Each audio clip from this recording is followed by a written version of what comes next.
Boa noite, nossos amigos e companheiros de estudos do Espiritismo. Muita paz para todos e retornamos com mais uma edição do programa Encontro com o Espiritismo para tirar as dúvidas das criaturas acerca da doutrina espírita, trazer esclarecimentos para todos. É um encontro com o Espiritismo, apenas para reflexão, para vermos que existem outras realidades que nós não conhecemos. E conhecendo o Espiritismo, nós estamos conhecendo outra realidade para reflexão. E consultamos hoje, que é o dia 1 de março de 2022, consultamos aqui o livro do Espírito Emmanuel, Caminho, Verdade e Vida, pela psicografia do seu médium Chico Xavier, que está do outro lado da vida. E apenas para um acréscimo de informação, diríamos que esse médium Chico Xavier, o maior médium psicógrafo do planeta Terra, espírita, cristão, e deixou, fora as mensagens avulsas, ele deixou 465 obras, livros psicografados, ditados pelos espíritos. Ele que era semi-analfabeto, mas ele, inspirado pelos espíritos na psicografia, ele psicografou essas obras.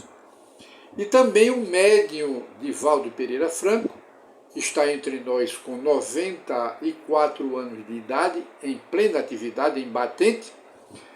Os espíritos já escreveram por ele quase, ou mais ou menos, 300 obras. 300 obras.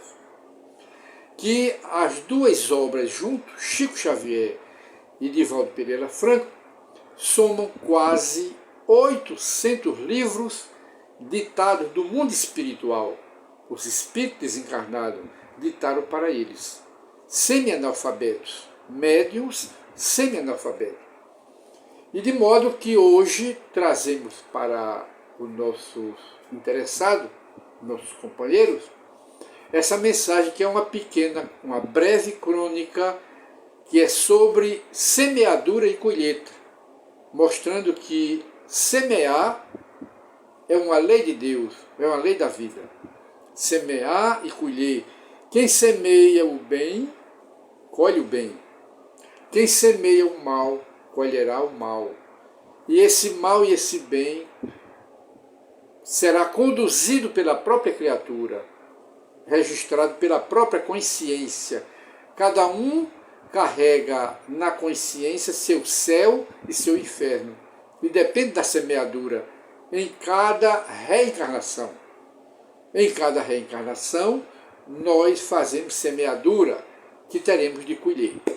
E o Espírito, então, em sua sabedoria, ele cita aqui uma frase de Jesus no Evangelho de Marcos, capítulo 4, versículo 32. Mas, é a frase do Cristo, essa é a passagem do Evangelho, mas, tendo sido semeado, cresce. Quer dizer, semeou, vai ter que colher.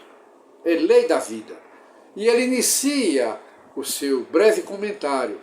Ele diz: é razoável que todos os homens procurem compreender a substância dos atos que praticam nas atividades diárias da sua vida, ainda que estejam obedecendo a certo regulamento do mundo, leis humanas, as autoridades no caso, que os compelem a determinadas atitudes, é imprescindível examinar a qualidade de sua contribuição pessoal no mecanismo das circunstâncias, porquanto é da lei de Deus que toda semeadura se desenvolva. Semeou, tem que colher. A semeadura é livre. É o que o Espírito está mostrando. A semeadura é livre, mas a colheita é obrigatória, dentro da lei de causa e efeito, da lei de retorno, que é a mesma lei do karma ensinada pelos orientais desde o começo das humanidades. Chama-se a lei do retorno. Semeou, há de colher. A semeadura é livre, quer dizer, ninguém tem a obrigação, ninguém é pressionado para semear. Semeia de livre e espontânea vontade. É livre pelo livre-arbítrio, mas semeando terá de colher. E o resultado da colheita do bem ou do mal, pela semeadura, cada homem levará consigo para o mundo espiritual. Não é só aqui, porque nós somos imortais, levaremos conosco para o mundo espiritual o resultado da semeadura. É isso que o Espírito está ensinando. Olha aqui o que ele diz. O bem semeia a vida, o mal semeia a morte.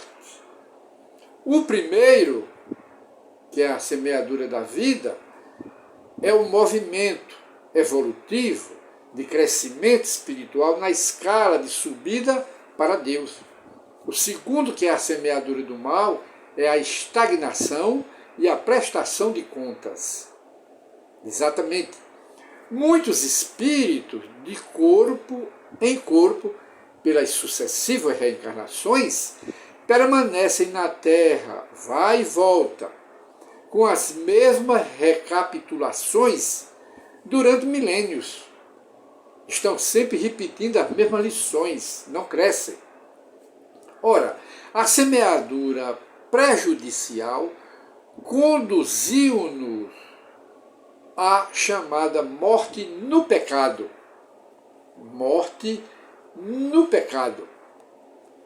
Ora, atravessam esses espíritos dias, pelas reencarnações, resgatando débitos escabrosos, nos crimes, na perversidade e na maldade, e caindo de novo pela renovação da semeadora, da sementeira indesejável, na prática dos crimes do mal, desobediente às leis de Deus, são sempre reincidentes nos pecados, nos crimes.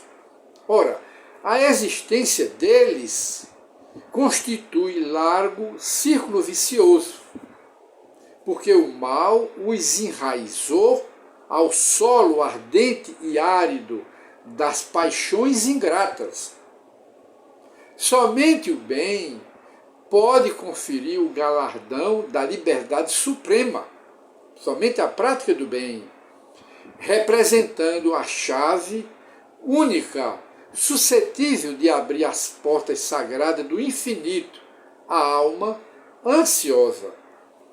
E ele encerra: haja, pois, suficiente cuidado em todos nós, cada dia, porquanto o bem ou o mal, tendo sido semeados, crescerão junto de nós, de conformidade com as leis que regem a vida. Praticando o bem, esse bem nos fará o bem. Praticando o mal, somos os primeiros a receber as consequências do mal. E aí está a lei da vida, ensinada pelo Cristo quando veio aqui no mundo. E nós sabemos que não é a fé que salva as criaturas humanas. São as obras, não é? São as obras. As obras, diríamos, de um materialista pode salvá-lo mais do que os pecados dos falsos cristãos. E nesse sentido nós recordamos uma passagem que é verdadeira de um sonho que teve Martinho Lutero. Martinho Lutero foi o protestante, ele era da Igreja Católica, se revoltou, se tornou rebelde e criou a Igreja do Protestantismo, a Igreja Reformada. Conta-se que ele teve um sonho em que chegou no mundo espiritual e viu uma mansão. Lá ele aportou e encontrou 2 guardas na porta. e perguntou: o que é isso aqui? Aí os guardas responderam: aqui é o céu, é o paraíso. Aí ele então pensou e perguntou: então aqui estão os católicos? Estão aqui? Aí os guardas responderam: não, eles não estão aqui. Então estão aqui os protestantes da igreja que eu reformei? E eles responderam: também não. Eles também não estão aqui. Então estão aqui os budistas, os confucionistas, os islamitas, os de outras igrejas. Ele disse: não, aqui não tem ninguém de outras religiões. Ele disse: afinal de contas, quem é que está aqui nesse céu? Quem é que está aqui nesse paraíso?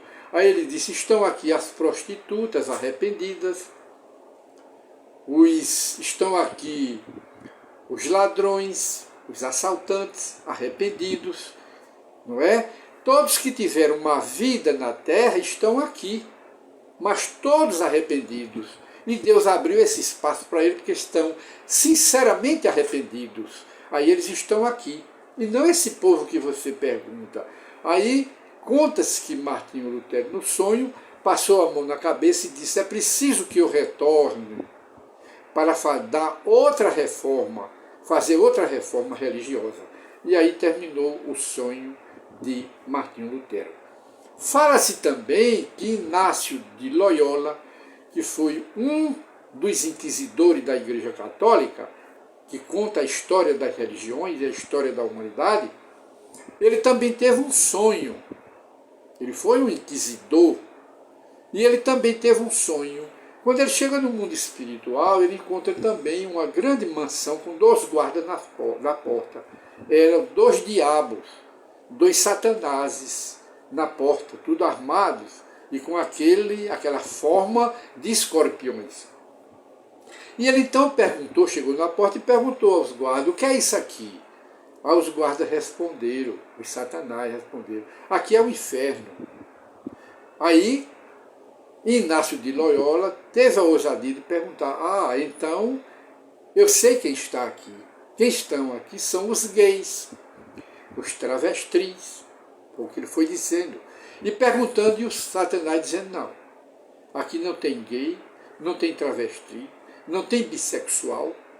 Ah, então se não estão aqui, estão os ladrões, os assaltantes, as prostitutas, os mentirosos, de uma forma geral, e todos os condenados, os pecadores. Aí ele disse: também não, esse povo não está aqui.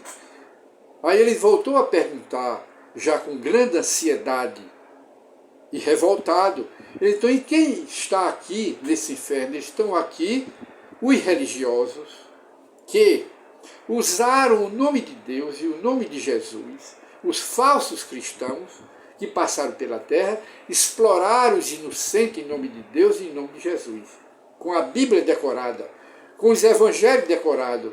Então, esses é que estão aqui, neste inferno, nesta mansão infernal, são esses que estão aqui. Aí, conta a história que Inácio de Loyola colocou a mão nos olhos, começou a chorar e retornou para o corpo para se libertar do sonho. E aí termina essa história que deixa uma grande lição para nós. E assim nós encerramos o programa de hoje, mostrando que toda semeadura tem uma colheita e que devemos ter cuidado, porque semeando teremos de colher. A lei do karma, ela traz a conta para a gente fazer o pagamento. A reencarnação traz os espíritos culpados de volta, entrega para a lei do karma, e a lei do karma apresenta a conta, e a gente tem que pagar. Muita paz para todos, e até um novo programa Encontro com o Espiritismo, apenas para reflexão. Muita paz.